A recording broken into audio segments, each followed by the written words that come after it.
I'm Anne. And I'm Monica. And this is the episode where my heart has been broken. Because it's been broken one too many times. Yeah, because, oh my gosh. It's like in a good way and a bad way, you know? I think there's a hole in my heart where Dacre Montgomery should be, but that's fine. You know what? We'll move on. Oh my God, don't even get me started. Oh, jeez. So if you guys don't know or you can't tell, we are going to be talking about the newly released rom-com called Broken Hearts Gallery, starring Geraldine. I'm going to butcher her last name, so I'm not going to say it. And Dacre M. You know, I'm not gonna not say both their last Dacre names. Montgomery, yeah. And yes. Yeah, the guy from Stranger Things. Mm-hmm. He plays Billy from Stranger Things. You probably would recognize. And Geraldine's, he doesn't look like Billy. He looks not. A little grown, a little gorgeous. That's a little gorgeous, very gorgeous. Yes. And Geraldine's. I know her mostly from Blockers. I haven't watched the movie, but I just know I've seen her in the. From which one? Cock Blockers, but they just call it Blockers. It's like that. You know, I don't know that movie. No, I don't know. It's like a movie with the kids. They're all going to prom, and their parents don't want them to like have sex, so they all team up to go. Oh, stop. Okay. Interesting. Anyways, good to know. This is not the movie we're talking about. We're talking about Broken Hearts Gallery. So I'm gonna jump right into the recap. And yeah, for those who don't know, because it just came out in theaters this past weekend. We went to go watch it. Yeah, it was our first time in person, which was really, I think it was cool because there was like no one in the theater. So it was literally just us and then like one other person, I'm pretty sure. And she was probably so annoyed how loud we were being. Every 2 seconds, we're like, what the heck? What are you doing? We're like, kiss already. What are you doing? And she's like, oh my gosh. But we're going to go over the recap. If you don't want to hear the recap, you shouldn't hear this whole episode because we're going to probably spoil everything. So, click off now if you have not watched the movie and you don't want to be spoiled. But for those who choose to stay, you're probably watching this because either you don't care or you already watched the movie. So there you go. So Lucy, who's our main character, is an art gallery assistant in New York City. Allegedly. Mm-hmm. I'm kidding. Allegedly, New York City. It's Toronto, but whatever. It's fine. The movie shows us that basically Lucy has been hoarding things from all of her past relationships.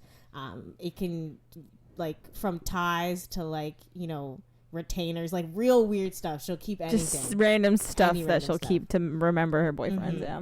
And so they show us, like, well, the movie really kicks off when she gets dumped by her boyfriend of 4 months. And basically she embarrasses herself at work with all about having involved the boyfriend. And she ends up getting fired from her job, too, all in the same night. So then she meets Nick by accidentally getting into his car thinking he's her Uber driver. But she tells him all about how his night was terrible and he like takes pity on her, let's say, and he decides to drive her home. And basically they end on like weird terms. Like she's like, oh, okay, I guess thanks for being nice, stranger. Yeah. It's basically how the interaction ends. And then Lucy continues to be really upset about her boyfriend, and now she's unemployed. So her 2 best friends kind of have an intervention and are like, you need to get rid of all this like ex memorabilia because it's weird. You know, this is not acceptable. It's weird and you need to go. So they make her go out in town to get rid of her stuff. And she ends up running into both her ex-boyfriend, Max, by the way, and Nick again. And eventually he ends up showing Lucy the space he owns that he wants to turn into an old-timey hotel, similar to like retro New York. And he finds out about Lucy's obsession with her ex's stuff, and he encourages her to leave her stuff at his hotel because he's like, that way it'll be safe. It's not like, it's not in your room, like just taking up all that space. Yeah. Exactly. So then she's like, okay. She's hesitant at first, but then she leaves it. And she ends up hanging up one of her recent ex-boyfriend, tie in the hotel. And she writes a like simple note about their relationship, and she writes the location, right? Then later, Nick comes back to Lucy and wanting to show her that someone else put up memorabilia and a little story about their ex and the location. And this inspires Lucy to start an art gallery at his hotel in exchange for free labor, basically, because Nick is tight for money for his hotel. And then Nick and Lucy start getting really close throughout the movie. And it's pretty obvious that Nick is into Lucy, but she seems hesitant into getting into a relationship with him because she's mostly harboring feelings for Max.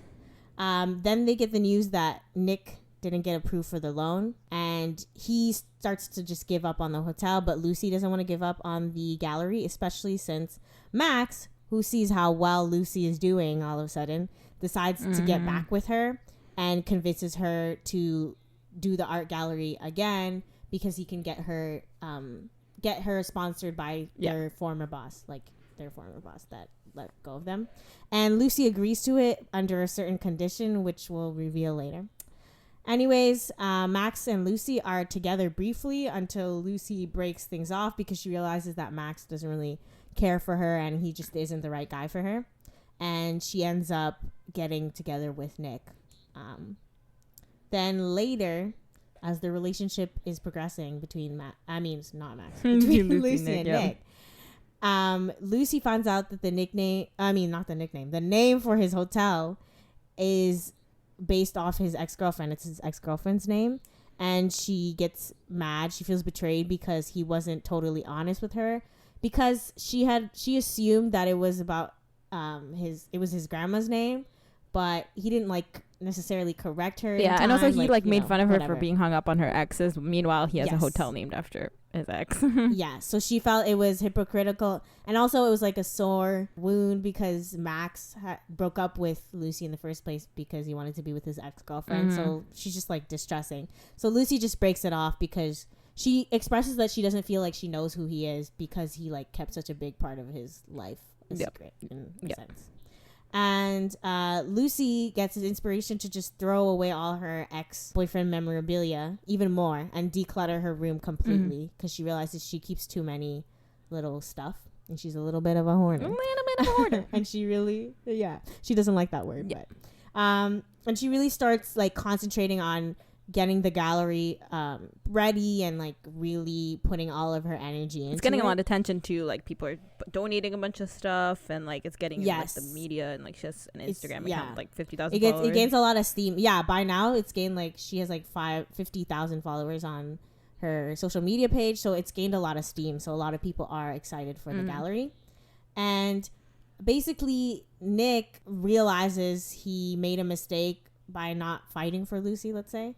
When his friend, forgot his name, sorry, his friend is yo, how did you get money for the hotel? It's obviously because Lucy told her boss to be he got an angel donation, and it was from Lucy's boss, who she told to give the donation to.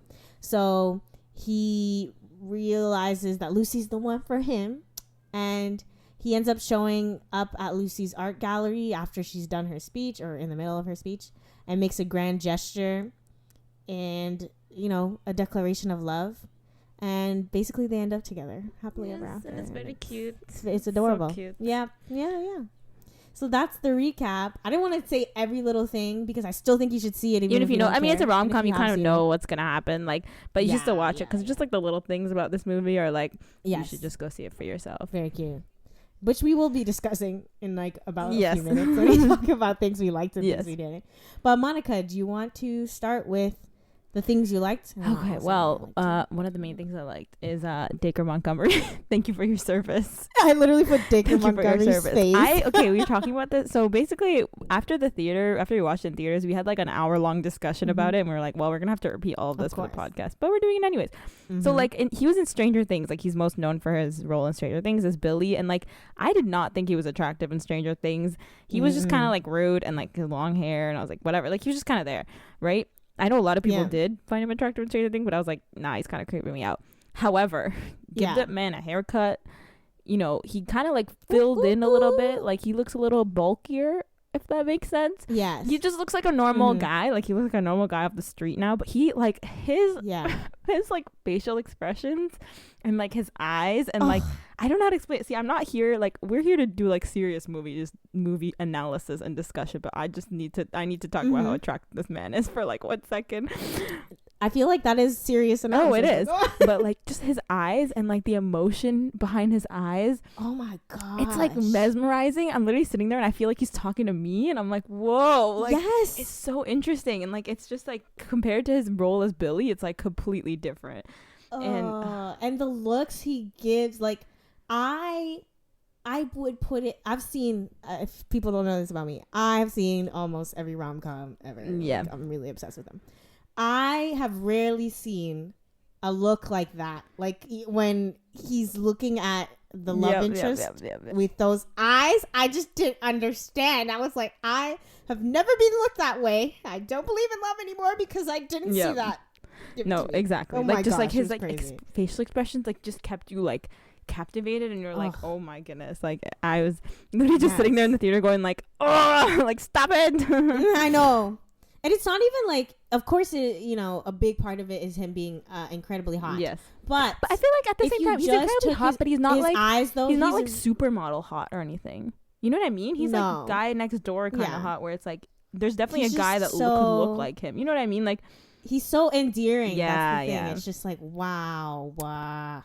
Like there are a couple scenes where Lucy would grab his face and I'm like, yes, like that's the right thing to do. Like he has one of those faces where you'd want to like squish exactly him. Like, exactly. But no, I thought he did really good with the facial. He did. Like he's a good actor. He was doing his thing, you know. Oh yes. Like the whole time I was like, oh my gosh, this man is in love with you. What are you doing? Literally. Like that was literally. So yeah, I like Dacre Montgomery. He was great. I also like the main actress too.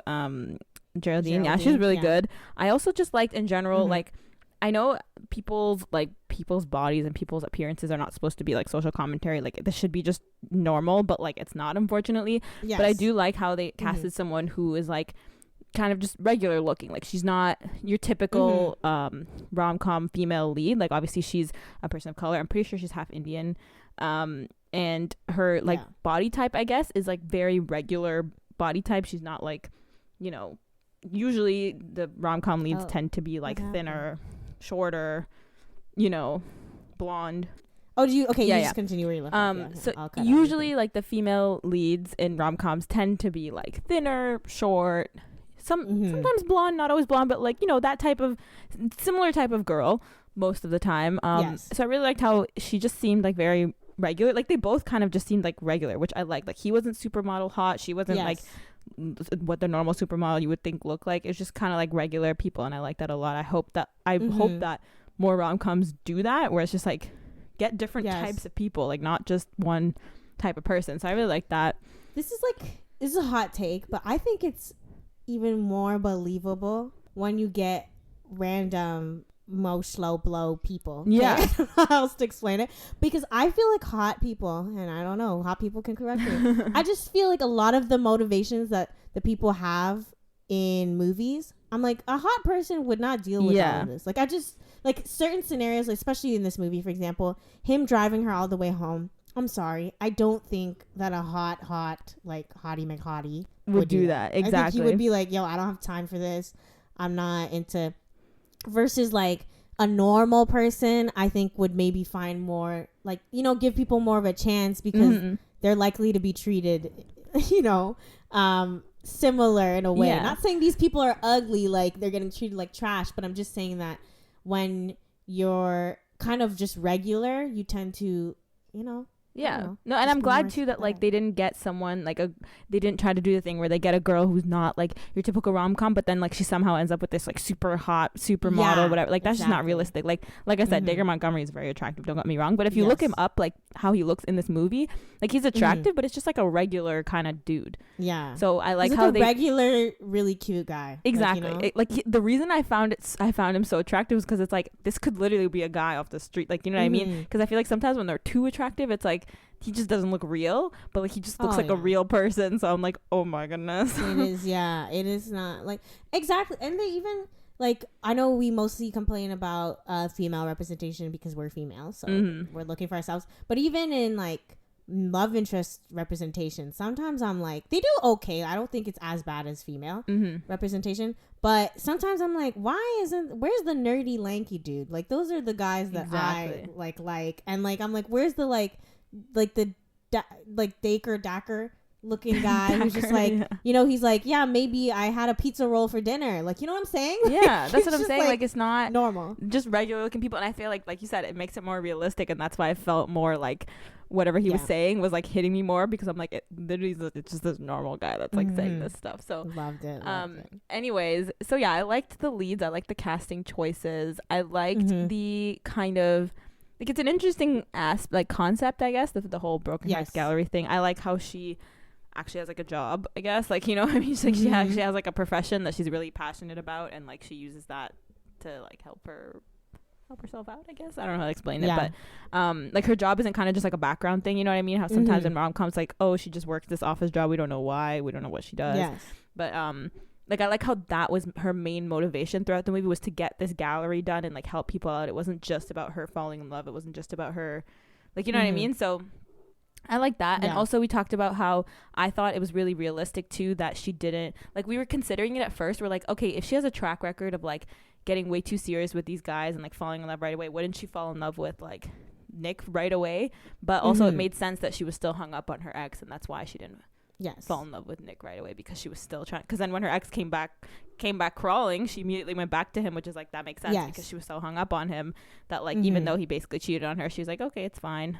So but yeah, no, I liked that. I liked the movie in general. Like, it was very fun. Like, I liked the two friends. Like, they were really fun. The two best friends provided a lot of like comedic relief. Comedic relief. Yeah.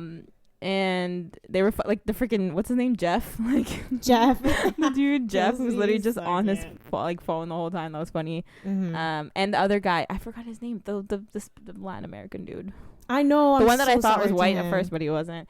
Anyways, he was really funny too. I liked his character. Like, he had an interesting dynamic for like a best friend character, because he wasn't really friends with Nick. He's just kind of like there, but then they're just best friends at the same time. So I feel like it made sense, because it's like he has his like a wife and children. His name was Marcos. Oh, right, yeah. He's involved with his wife a lot, but then he's like, I can show up when I need to show up for my friend. I feel like that's normal adult relationships too. No, exactly. It's like you kind of just make friends in like weird ways, like you don't just, you know. So I liked Marco a lot. He was funny too, but also provided some like good advice and comedic relief too. And no, it was good. That's what I liked. Okay. What about you? I will say, I've obviously Dacre Montgomery's face. That was my first one. I liked the relationship. I mean, the chemistry, let's say, between the actors, Dacre and Geraldine. I feel like they had really good chemistry. I also said I loved her best friends. I thought they added really good content. Yeah, they were really good. Like you said. And they were in like some of my favorite parts, namely the parts where her exes there's a part where Max came back and the part where Nick came back. And they were just describing, they're like, so like if I were to like push you off a building, what do you think would happen? Like, overly descriptive ways of how they're gonna like murder them. That was really funny. Yes. And she's like, what if I just like ran it over and over? And she was like chopping the cucumber. So good. I loved her. It's funny because I didn't know going into this movie like that. Like I Googled it right before I think the movie who was in it, and I found out Philippa Sue, who was in Hamilton, was gonna be in it. So I was really excited because I only ever seen her in Hamilton. Like, she's like a super like musical theater-y person, like that kind of thing. I'd never seen her in like a movie or something, so to see her in that kind of role was super interesting, because her character was like completely different, obviously, from a period piece on, you know, founding fathers, right? Like, she was like a lesbian friend who literally just like lesbian model. So it was really funny to see her in that way, and I think she did a really good job too. I really liked her in that role. I definitely think they should take more musical theater people. They're so good. Musical theater people can act. Like, that's they gotta know how to act, so you just do it. Yes, they should definitely do it. What else did I say? I thought I just liked the mood of the film. Like, I thought it was a really feel good, adorable movie. And I like that it didn't. I feel like some movies do this where they're super feel good, light and stuff, but then they get confused with tone. So like, there's a moment in the movie where they become too dramatic, and I'm like, what? This like didn't. Even with the third act, like, misunderstanding, I didn't feel like it was too serious where I was like, what? Like, this is out of nowhere. It was more like her being frustrated with the whole situation, and it wasn't like dramatic, like crying and like, like that's like what the light, like world is gonna end, like that kind of thing. I'm like, that's a romance movie. Like, don't go from like super cute and then go into The Notebook like, what do you want? Like, I don't That's totally different mood. So I feel like a lot of movies sometimes step into that territory. Yeah. So I prefer this a lot. And my last thing is, I just wanted to say, I feel that whoa, why am I okay, that was weird. That sentence is not going to go properly. I love that he was interested in her from the beginning. Yes. I just feel, I really love a secret crush story, or like a one-sided, someone liking someone first trope, because I feel like it's always the girl liking him first, or she's like or like the girl clearly likes it. him way more than or the girl clearly likes him more than he likes her, kind of thing. And and then you see the guy doing all these things that he would not do if he didn't like her. So it's like kind of like, why are we pretending that the girl is the first one? In rom-com, it'll be very clear that the girl likes him way more, but then the guy will do all these things for her, and it's like, okay, but why? But now this time clearly he's doing all this stuff because he likes her. And it's revealed at the end that we didn't mention this yet, but it's revealed at the end that after she hung the tie up in the hotel, and then he came and said, oh, like, you should come see this, there's someone else put up a map. It was actually him that put up the map because he wanted to see her again. So like, clearly his intentions from the beginning were just that he was interested in her and he liked her. So everything else that he did wasn't out of his scope of like a character. Like, that's what he would have done, right? Because he is interested. And I like that we concentrated on him as a character more, because there was the scene where he's talking to his friend and he's like, yo, you're spending every day with her, like, what are you gonna do? I feel like a lot of movies wouldn't even have that scene. Like, they would just expect us to be in the dark about his feelings the whole time, and then all of a sudden it's we were it wasn't like there wasn't any kind of like big reveal or anything. Like, it wasn't like a thing where they like did not like, they were not interested in each other, or they didn't like each other until like the very end. Like, it was kind of clear that like they were becoming interested in each other, and we knew how he was feeling and stuff like that. So like, it wasn't like a big surprise or anything at the end that he was gonna confess his love to her or whatever. But it was like, it's still as satisfying, just because you don't need to have that surprise every single time. And even when he confessed at the end, I realized, I remember the scene, I forgot to talk about that. You know, the scene where he comes back to like talk to her, to go show her the map. Like, he's like, oh, someone left it. He's like, he says like, oh, is Lucy here? And then she's like, no, she's dead or whatever. And then he's like, how? And then she's like, her head got chopped off of a roller coaster or whatever. And then he says, oh, that sucks because it was a pretty head or something like that. I was like, oh, he's been flirting with her from the beginning. Like, really? Yep. Just like, they didn't even, that's more realistic. Like, I don't exactly, because when guys like someone, like, everyone always said, I think that's the reason why like rom-coms have messed up girls' perceptions of guys, because we have to assume that guys are just like keeping everything in the dark. Like, they're not gonna say anything to you until they actually like, until the end of the movie. But like, in real life, if guys like you, they're gonna try to see you, they're gonna try to like talk to you, they're gonna do whatever they can. So like, I really like that they went that route instead, because that literally messes up with our perception. Then you think, oh no, but maybe he's not, maybe he just doesn't want to talk to me. Like, maybe this really showed that like, if a guy likes you, he's gonna try to like talk to you, try to like, it was very obvious from the whole movie that he liked her. So I liked how it was pretty realistic. It made us like, it made you think like, okay, if a guy likes you, he's gonna do all these things for you. Stuff. Literally, he's just not that into you. That movie hones in that message. But even in the movie, they don't even show that the whole time. Like, they do defy their own rules in the sense. Yeah. This one is a good example, again, like you said, of clear, like, this guy is into you, and you should not. It was just a matter of her getting over her, like, being hung up, and like that kind of thing, and like kind of accepting that, you know. Oh yeah, he likes her. I like that whole. So that's why it was more realistic. It's like that. I think I saw it on the internet. I forgot where. I think it was a TikTok.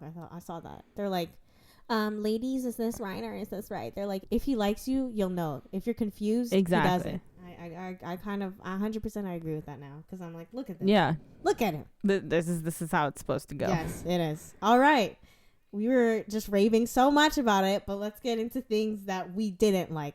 I'm gonna say this. You can go first, because I still have to think about it. All the stuff I'm saying is super nitpicky. Like, I don't think overall that I'm like, oh, this makes or break the movie. But it's like things they could have done or improved that I think would have made it like maybe like a perfect movie, or like super amazing, for example. So, one, I thought Lucy's quirkiness wasn't as believable. It was a little too extra. Namely, when she, like, Geraldine, like the actress, her face is adorable. Her like physical comedy is already like really endearing. So I feel like she was directed to up the cuteness a little too much. And I was like, you really didn't need that. Like herself, like just the way she talks, her character is charming in itself. I felt like they tried to put it on too much. Like the part where she was following him because she's like, oh, well, now that you've been hit, I have to follow you. I didn't feel like that was very realistic of like her being like, oh, I need to follow this stranger who got hit by this random lady, which if you watch the movie you get that. That was very funny. It was really funny. I just feel like it was a little too dangerous. Like I was like, you're not gonna just follow. Like it seemed like for a girl in New York City by herself, she seemed to be taking way too many risks for her safety. It just didn't seem right. We don't even live in a scary world, but if a guy is bringing me to some warehouse, like I'm not gonna go follow him. Like I might offer to like drive him to the hospital or something, like if I felt really bad about the situation that had just happened, or I would agree to meet him in a public place like a McDonald's. Like not exactly. So I felt that was too much. Or even the part where they sat on the couch and she's like, tell me your life story. Like I didn't I don't like when people say that. I'm like, just ask a normal question. Like be like, tell me like, so where'd you grow up? Like where'd you grow up? Or like, you could literally, they're in New York. Anyone could say what brought you to New York, because most people are not born in New York anyway. So exactly. Like when did you when did you move to New York? Like that could have been a simple question. I just feel like no one sits down and says, tell me about your life story, unless they've watched a movie and then they realize they should be saying, what? Like, no, that's weird. That's again, me being nitpicky. I felt like they just made her a little too quirky. Could have been less that. I get that. I also think I loved, again, the actors themselves. Like they did a really good job, but from a writing standpoint, I feel like they could have had a deeper connection a little bit. I feel like we were missing one scene, I don't know what scene, where maybe the tell me about your life story, where they related on something together. And like, I know we talk about this a lot, but Into All the Boys, the scene where Lara Jean's talking about her mom and then Peter's talking about his dad, and they're both relating on how they have an absentee parent for different reasons, of course, but they relate, and you see like, oh, this couple's also able to have deep conversations, right?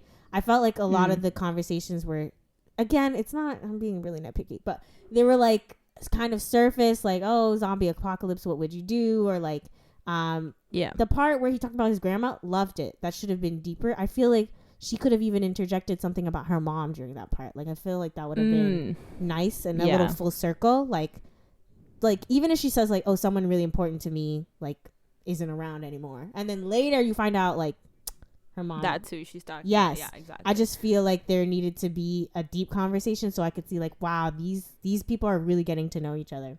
Like they could have even added it on like one of the days when they were like working together, like, you know, or like, you know, when they were sitting on that couch and they like were sitting all like intimately, but like this was before they were actually together. They could have like ramped up the conversation a little bit just to make them like really relate on something. Maybe like she kind of starts having doubts about Max and starts thinking, oh, maybe I actually like this guy, kind of thing. That could have been nice. Exactly. I feel like that was such a good opportunity to do that, and it was just like missed a little bit, like especially the part where she just gets up like after like, oh, my grandma, whatever, and she's like, okay, that's so cool, and then she leaves and then she doesn't talk about herself. Like I found that so weird. Like, that's like very strange. That makes it seem like Nick is the one all in, and it just makes her seem completely like a little bit like of a tease, if you will, like as in like she's trying to get to know him. She's like, I'm pretending I care about your life and stuff, but then I don't care enough to tell you about my stuff. That's a little weird to me. I don't like that.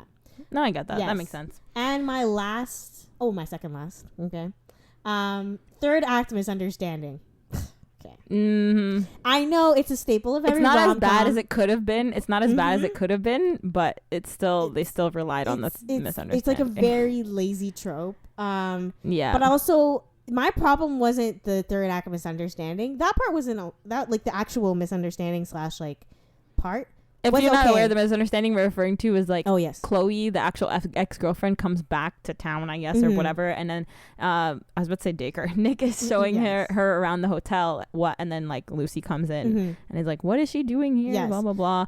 And then like he doesn't get a chance, I guess, to explain why the Chloe hotel is named after her, kind of thing. But it's not as bad as it seems. It's not like, you know, the misunderstanding is actually like Chloe's his sister or like something like that. Like it is actually his ex-girlfriend and he did name the hotel after her. It's just like he just had to explain a little bit that like he didn't have enough money to change the name. Yes. Like it was already registered or whatever. Yeah. That's pretty much what it is. So that was the misunderstanding / fight, whatever.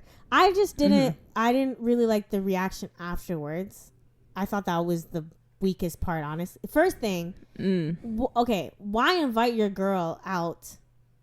And stand her up. They never explained why she was there. Like, they never explained why she was there. Because I'm like, why would you ditch your girl? Because he told her, he's like, hey, come to whatever at 10. And she was there and he was not there. So I'm like, you thought it was a smart idea to ditch your girlfriend or whatever, your girl, to go meet with your ex-girlfriend. Like your ex-girlfriend couldn't wait. Like you couldn't. That was so like strange. Like they never explained that. Because he literally was just like, oh, do you want to hang out? Like meet me at this place. And then like he doesn't show up because he's with his ex-girlfriend. Like that is shady. Because I'm like, I would understand more if she just shows up. If they had said like, or if they had said like, explained it just for 1 second and like, oh, I was literally on my way to leave, but then Chloe just showed up out of nowhere and I couldn't like go, and I was so shocked I couldn't text you or whatever. But like still I was like, they just never really didn't address it. All they she kind of just showed up and they didn't even explain why Chloe's there. What is she trying to do there? What's her purpose? Like clearly they broke up on bad terms, so like why is she there? And they literally just like showed like Lucy waiting for a long time because they showed a montage of her waiting. So I'm like, this is just terrible practice in general. Like being stood up is bad, period. Like I would get mad about that, period. Getting stood up because your ex-girlfriend showed up, even worse. Like I'm gonna feel even worse, a type of way. And again, did he apologize for that? I don't remember if he did. No, he just explained like himself, and he's like, he explained about the Chloe Hotel, but he didn't explain why he stood her up. They just never mentioned. That's what I'm saying. Like I was like, that's the part I didn't get. Like I was like, is he not gonna apologize for not showing up? And he was like, also when she showed up at the hotel, he was like, what are you doing here? What do you mean, what are you doing here? What do you mean, what are you doing here? You guys, you asked her to hang out. Like, that was funny. That part was just like I feel like what? Maybe they put that in but then like forgot about it when they were continuing to write the script, and they just like forgot to mention the fact that he was just stood her up. I don't know, because she's like, he said, what are you doing here? And she's like, I waited for you. And then girl comes through. Of course that looks sketchy, bruh. It looks like you just cheated, to be honest. The whole, like they were coming out of the bathroom too. Like, oh my goodness, I just thought no. I also didn't like that thought it was that weird sequence. Like it was only a small part of the movie, but it was just strange. I was like, are they not gonna explain any of this? And then I felt like the unraveling after that was even more strange, of him not even like trying to fight for her. Like he was just like like I'm like, you didn't do anything like wrong. Like all you had to do was just say like all he could have literally said. I just felt like it needed to be more about Lucy in not forgiving. Like I thought she needed to be the obstacle, but in that moment it felt like he was the obstacle. Like it felt like he was shutting off, because she was like, what the heck, what are you gonna explain to me? And then he's like, well, and then she's like, okay. And then he comes to see her, and then he's just like, okay, I'm not gonna show up to your thing. And I'm like, that's it, bro. I would literally say that. I would be like, that's it. Like you're not gonna come tell me like that's it. Yeah, I just didn't like how he didn't fight for her. Like I felt like, and also like they also didn't explain like what. The only thing that was like indication of that he changed his mind was the fact that she provided him the money for the hotel. So I was like, so are you happy because she gave you money, or did that somehow make you realize that you liked her? Or I don't know. They didn't really explain that either. Didn't. Like what changed? Like, is it just because he was like totally given up on her after that? Didn't even try, didn't even do anything. And then after Marcos told him, no, like, you know where the money came from? It's from her. And he's like, what? And he got so surprised. I'm like, well, duh. Like, she's been doing these things for you this whole time. Like, why is that the thing that part that makes changed your mind?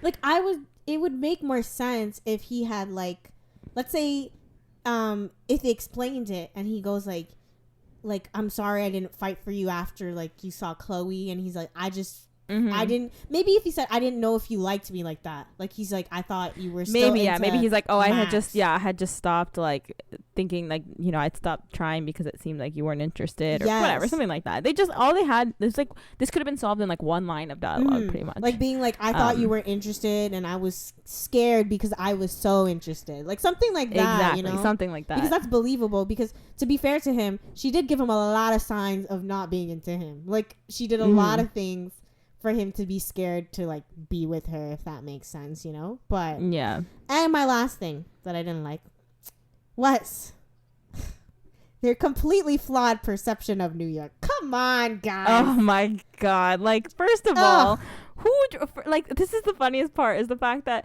they met because she accidentally got into his car. Yes. First and foremost, what broke person in New York has a car? Who? Absolutely nobody. This guy's squatting in an abandoned hotel, and you expect me to believe he has a car in New York City? Yeah. Not at all. And then also, they made him, they had the car at the beginning of the movie, and then for the rest of the movie, he never had a car. Yeah. They were like, and it's not like, oh, they never had a car because they didn't need to go anywhere. They literally were struggling to carry stuff across town. I'm like, do you not have a vehicle? I'm like, yeah. I'm confused right now. I don't. Like, that was so frustrating. I was like, where's your car? Like, use it. It did not make any sense. Also, the lack of traffic, bruh. I was like, y'all, come on. Yeah, there's no traffic, anything. But just, I think the car, like, it's very important fact that, like, he's a millennial, basically homeless, living in New York, and he has a car is probably like the most unrealistic thing I've ever seen in my life. Successful, good, like, well financed people in New York don't have cars, and you expect him to have a car. He would sell that thing in an instant and make some extra money. Like, couldn't he have just sold his car to get the loan? I was like, you know why you're poor? Because you still have the car and you're still paying car insurance like an idiot. That's why you're poor. It didn't make any sense. Like, I don't know whose idea was it to make him have a car. Like you could have just come up with the separate. You could have. How about this? If you wanted a separate premise, why didn't you just have her, like, he was in an Uber, he was in his own Uber, yeah, and then she like came into the car and was like, is this my Uber pool or whatever? And he's like, no. But then, like, she just started telling her life story. Yeah, and he like covers her Uber, and he like covers for her and basically tells the Uber driver, oh, go to, like, where do you live? Okay, go to this place or whatever. That would have made more sense than he's just driving his car for some reason. No, you know what it was? This is what they should have done. Don't put it in New York. It should have been in Toronto. I would have believed all of it. You know what?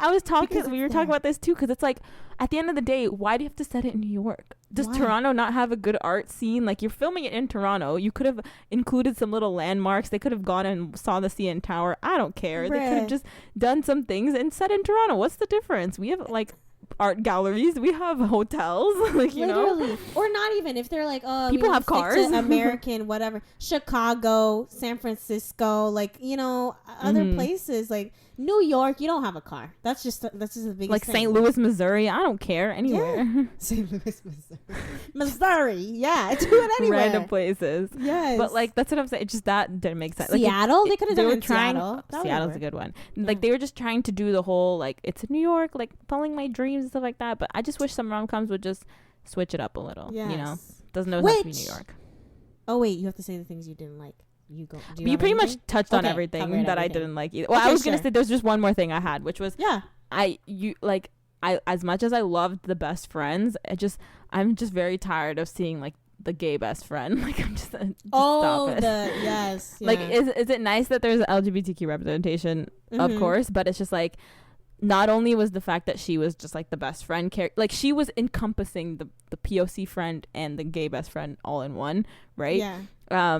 Even though the main character is also a person of color, but it doesn't matter. Is she a POC? Whatever. The main character? No, Philippa Sue? Yeah, she's half Asian, I'm pretty sure.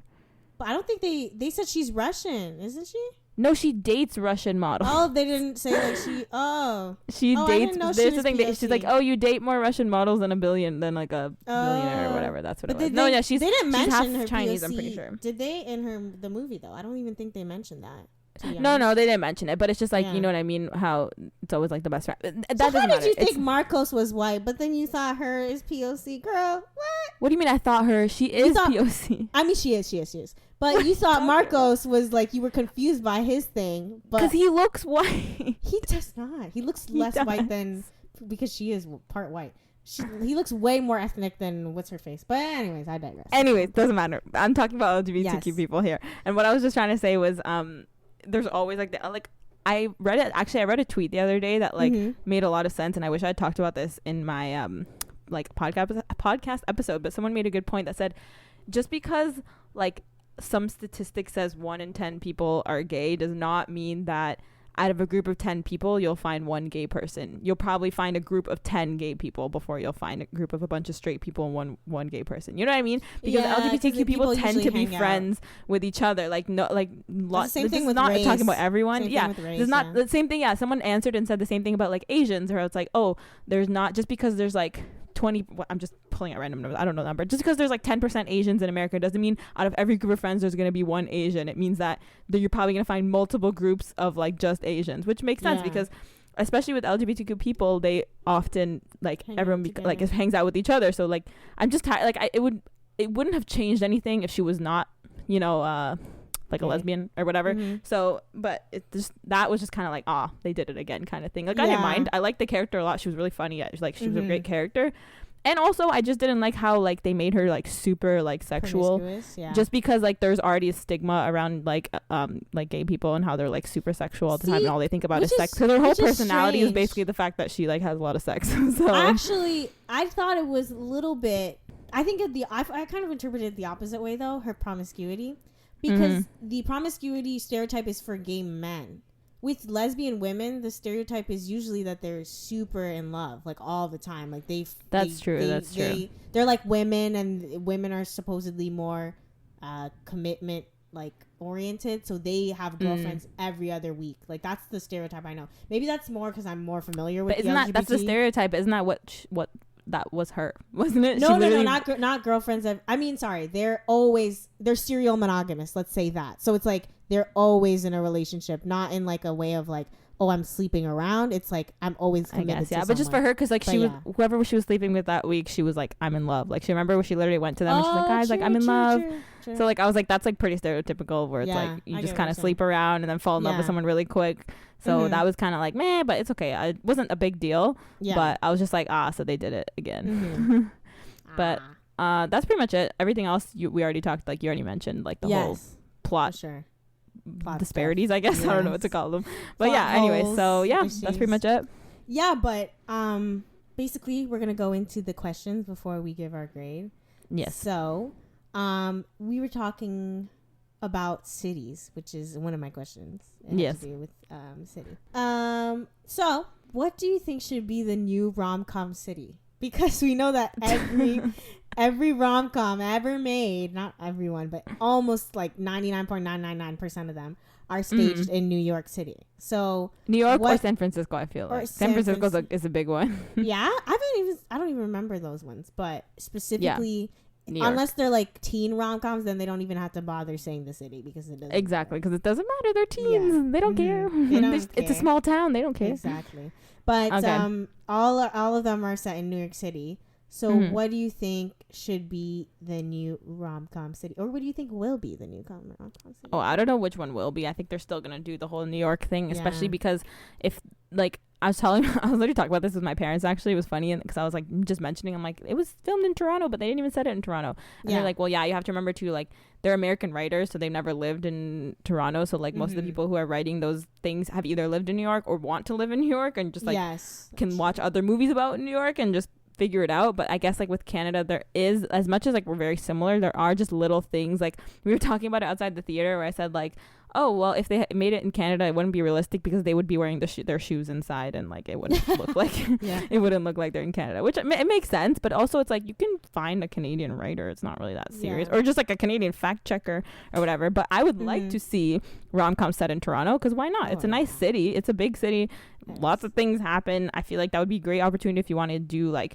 POC main leads. Like that's very normal for them to be in Toronto, so I would like it. And like Toronto also has like a very interesting culture too. Like it's not the same as New York City where everyone kind of like is there to follow their dreams kind of thing. Like a lot of people in Toronto are from Toronto or at least the surrounding area, so like it could be kind of like a different dynamic that way. I would like to see Toronto or like Vancouver, you know. It could be cool. I think half of the time I get that they're like, oh, I came to New York to follow my dreams, but a lot of other times they're just like journalists and their job isn't actually like indicative to the plot. New York. So I'm like, you could just put them in any other city and just like be that. Like for example, he's just not that into you. He's set in Baltimore and no one cares. It doesn't matter. Like that's normal and it's the right thing. If they had put it in New York, it would have been like stupid for no reason. Like I feel like if you're picking New York is so specific, has such a specific culture, like a dating culture too. Like I think it's important because it's like these are rom-coms, and New York dating culture is really interesting. Like I remember watching like different YouTubers who were literally saying like yeah, like dating in New York is so hard because you don't like, it's hard to meet people. Like everyone just uses Tinder. Like it's not, you know, you don't just meet people on the subway. Nobody talks to each other on the subway type of thing, you know. Versus I feel like in other cities it would be more like there's so many people in New York. Like I don't have time to talk to you. Versus, and that's why I feel like the meet cutes have to be more realistic in New York. Versus like in other places you can have certain things happen. Like the meet cute that happened this time would have been way more realistic in another city. So I just felt like that was super weird. But I put 3 cities, I think. I put Toronto, obviously. I think they should do that would be really good. I don't know if they could do this because of the language, but Montreal would be really cool. Ooh, Montreal would be good, actually. Montreal's a lot of people speak English in Montreal. A lot of people do speak English, but I could see where they'd be like, oh, there's like, we can't ignore the French part. So it could, it could be a little weird. Like, let's not pretend. Like, they'll be like, yo, you're in Montreal and you didn't even mention, like, I don't know, someone talking French in the background. I think they would have to, like, significantly change certain things, I guess, to adjust but Montreal is a really pretty city, but it's super pretty. I think it would be a great place. I'm just saying they'd have to do it right. And for an American city, I feel like they should do Chicago. Like I feel like Chicago would be good too. I've been to Chicago. It's a very beautiful city. So yeah, I feel like that's there's a lot of people there. It's still like metropolitan, you know, but like not super crazy New York where you don't have time for anything. So I feel like that would have been, or if any of them include like small towns. Yes. Like, why not just do a small town? Like, do freaking, like, Nova Scotia or something, you know? Like, someone's really coming from small town. Like, do, like, one of those little places. What's the harm, you know? Yeah. Because, you know, like, those Hallmark movies where, like, they're in, like, Port Hope, Massachusetts or whatever. Yeah. Like, go to Nova Scotia. Like, it probably looks exactly like what you're picturing in your mind. Yeah. That's probably where they went instead of the actual place. But, yeah. They love using Canadian stuff. Okay. This is my last question. Obviously she, you know, Lucy's the character, she hoards a lot of stuff. Yes. So what's one thing, this might be hard for you to think about, that you've kept that is useless right now but you can't throw out? Like you're just like, I know. Let me look, because I recently moved, so I did end up throwing out a bunch of stuff. Like I don't own a lot of things that much anymore, but you can go first. I'll think about it. So in woodshop class in like grade 9, my friend made me like a mini burger made out of wood, and and like I don't use it. There's no use. It doesn't even go with my quote unquote decor. But I can't throw it out. It's just rude. I feel. I bet you if I asked him, he'd be like, I don't care. But I'm like, no, I can't throw it out. It's adorable little burger, and it was painted. Aww. I think it's very cute. I can't throw it out. So that is cute. I kept it. Yeah. I mean, I have like a box full of like just random stuff that I just want to like remember. Like I have like, just like from different trips and different things. Like whenever an item came out of that, I just have them all in this one little box, and it's very organized. It's not like I just keep it all over my room. So there's that. Like I used to, so I'll tell you what I used to keep, because it's just not really fair because I just moved, but there was stuff in my old house that I used to keep that I'm like, why do I still have this? I just used to keep every single birthday card I've ever received. Oh. I would literally just have all of them. Like, why? They used to sit in my drawer for some reason from like the age of like 10. I think I had literally every single birthday card from everybody. Even the ones that literally had nothing written in them, just like it's a printed card and then they just wrote from this person. Like I just kept them all because I'm like, this is so rude. They bought a birthday card for me, and like, why would I throw it out? So now I just tell people, just don't get me a birthday card. Like I'm gonna throw it out because like I don't want to keep it anymore. I think I only have like a few that I kept just because like there's a couple that like one of our friends, like she used to like draw them herself kind of thing. Those are like really nice like to keep, but like the ones that are literally just the Hallmark, you know, go to like, birthday cards that they just sign their name, be like, happy birthday Monica, you're the best, or whatever. Like I had to like get rid of them, but I kept those for a really long time. No, I like used to keep them and then throw them out the next year because I'd get a new one, so I had a system. But see, I would feel so bad because it's like I got all these birthday cards, like why would I throw them all out? Like that's what's the point of a birthday card if you're just gonna throw it out after, kind of thing. So you know what I used to keep too, which was like super cheesy, is all my movie stubs. Like I was like, oh, this is like, see, I keep all my concert tickets. Concert tickets I purposely get concert tickets because they're pretty so and they look nice. I'm telling, movie stubs, if you didn't know, this is why I had to throw them out. They bleed. The ink bleeds like all over the stuff. So like, my God. I ruined one of like these little boxes I had because I was a little hoarder. I used to keep them. I think I have a couple from like certain movies, like big like movie events that I had always been like super excited for. I'm pretty sure I used to keep those. I don't know if I still do. My box is pretty full right now. Probably not legible now. If you I just wish the movie tickets were like, remember when before it was Cineplex, when it was AMC, and they had those little like pink and blue tickets. Like those were cute. I wish they still did those, and not like the super cheap like printed out. That's whatever, the ones I would paper keep ones too, and like it was just that was yeah. But now they're just on my phone, so I guess not as exciting. You gotta just keep it in your mind, you know. Exactly. I have to think about it. All right. I mean, I guess that's why I started the podcast, for memorizing. I mean, remembering every movie we watched. Exactly. Exactly. All right, guys. Is it time to give our grades? Yes, it is. Okay. So, do you want to go first, or do I want to? I can go first. Okay, go ahead. I'm going to give it. This is like, it's hard because rom-coms, like, usually critically rom-coms don't really do as well. Yes. But I'm just going off of my own personal experience watching it, because like as much as I love rom-coms, I am pretty picky with them. Yes. Just because like I want to feel the connection and all that stuff like that. Yes. So I think for this one, I'm gonna give it an 87. An 87. Whoa, that's high. That is. I know. It is pretty high, but like I'm just thinking of how much I enjoyed watching it. I was having a great time watching it. I love their connection. I really felt like it's rare for me to watch like a rom-com where I really like feel it in my chest kind of thing. Like, you know, when you just feel it and you're like, you get the butterflies, even though you're not the one actually being confessed to, but it's fine. So I really felt that while I was watching it. So that means it was good in my book. So yeah, 87 is what I'm gonna go with. I would give it that same grade for my emotions, 100%. I felt like I would rewatch it probably another 3 times, honestly. Like, I feel like I want to. Because for me, I think with rom-coms, it's really just about how it makes you feel. I think that's the whole goal of it. Like, if I wanted to go super objective and talk about, like, you know, movie, like, things like plot, scripting, all that stuff, it would probably be a bit lower, but I just have to give it that grade because that's I will, but my heart's telling me to. But since I am a rom-com connoisseur, I've seen a lot. Yes, so you have more of a reason to be a bit more critical. So I will be more critical. I'm gonna give it a B+, which is a good grade. It's a good grade. Oh, I forgot we were doing letter grades. Why did you say something? It's okay. Now I look stupid. Monica gave it an A. If you guys can't, it's like an A, maybe like an A-/A, like teetering between those two. So that's what you do. No, I would give it a B+.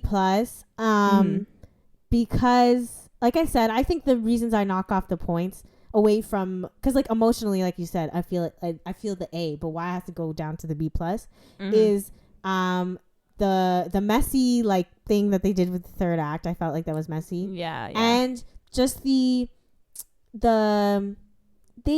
feel like they gave up certain like heartfelt moments for more of comedic parts, and I feel like they could have really, like, the actors have such, I want to see them again. I think that's the thing. They had such good chemistry that I wanted more emphasis on that. Like, I like connection. I like seeing, like, they were really keeping me on the edge of my seat. I was like, when are they gonna have a moment? Like, I need them to have a moment. And they would like cut these scenes short. Like, there was even the part where, do you remember where she was like lying on his like chest? Yeah, that's the one I was talking about on the couch. I was like, I wish that scene was longer. It should have been longer. She should have talked about her mom then. I don't understand why she didn't. Like, come on, give us the sob story, or give us the I was bullied in high school story. Like, I needed it. I needed the sob story. One of those. And I needed them to look each other in the eyes, and like for them to go camera to camera, showing them and being like, fade to black. Like, come on. Exactly. Come on, hire me. Like, we'll do it for you. Monica, we are gonna make a rom-com. I don't care who. One day we're gonna write one. Yes, we're gonna write one. It's gonna be like killer. Perfect. Oh my gosh. Exactly. It's gonna be it should be terrible, but because we're not freaking writers. No, we're not movie script writers. No, we're not. Whatever. But it's fine. Yeah. Anyways, okay, that makes sense though. I agree. Like, I appreciate that grade. Like, it makes sense. Yeah, that's like a critical grade, and that's what I would like if I was a teacher giving an assignment. But I would talk to the student afterward and tell them that they have such talent. That's probably what would happen. It's a B+, but like, it was amazing though. Yes, okay, like, give me a higher grade then. Yeah.